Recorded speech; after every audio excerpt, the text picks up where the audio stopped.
For 3 decades, people have marveled at levitation. People have already been... 3 decades ago, in Back to the Future, people have already built, or supposedly built hoverboards, but we know this isn't true. And people are crazy about this stuff, but now hoverboards and levitation becomes a reality. Here we have a Hendo hoverboard, which can actually work, and then a Lexus hoverboard, which also works, a Shanghai magnetic levitation train, and also a sketch or a model of a futuristic car. I don't know if that's real, but still, it's levitating. This presentation is about, as you can guess, levitation by Sidharth and Anantha. So what is levitation? So levitation simply just means anything floating in the air. So anything floating in the air. Well, so magnets. What are they? Well, technically, you know metal, right? That stuff you find on the earth. That is technically a magnet. All magnets have a North Pole and a South Pole. So, one thing you must understand is that opposites will end up attracting. So, if I have a magnet right here, I have a magnet right here with north and south. I will have north and then south. So if I have basically this is my magnet, and then I have another magnet right here. If I have a north here and a south here, a south here and a north here, since they are opposite, they will attract, and then they will stick together. And that's what you may see with magnets itself. But if I have a magnet here with a with the south pole here, with a south here, and then a north here, since they are the same, they will repel from each other or push away, and that is what you've also may have seen. So this will actually come in use very handily. So now we can create something. I'll use magnets, and this is called a magnetic levitation, or maglev, like maglev trains. Now, this example is used in the Japanese maglev trains. So here I have a platform, and then here I have my train. So if I have magnets here, right here, and then if these poles facing the ground is north, and the poles facing to the train is north, what happens? Well, they're the same, so they will end up pushing away from each other, and the intensity of the magnet will end up controlling how high they go.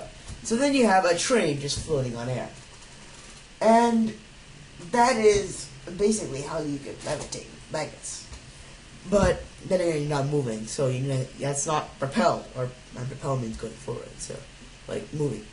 So then you actually need like an engine here to push you forward with lift and thrust, thrust and drag to push you forward.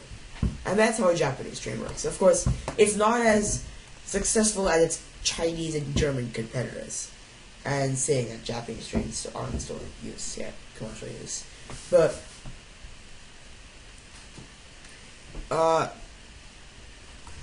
so these Chinese and German trains are also very well interesting, I would say. They use a different technology called electromagnets. And what do electromagnets mean? They mean, well, they're not really, they're just pieces of metal that don't have magnetic abilities. But how are these magnets? Well, you will end up seeing. So if you look at electro, and it's word electromagnet,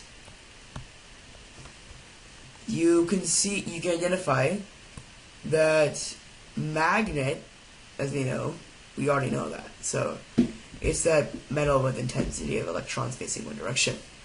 But electro, wait, it looks more like electronic or electricity.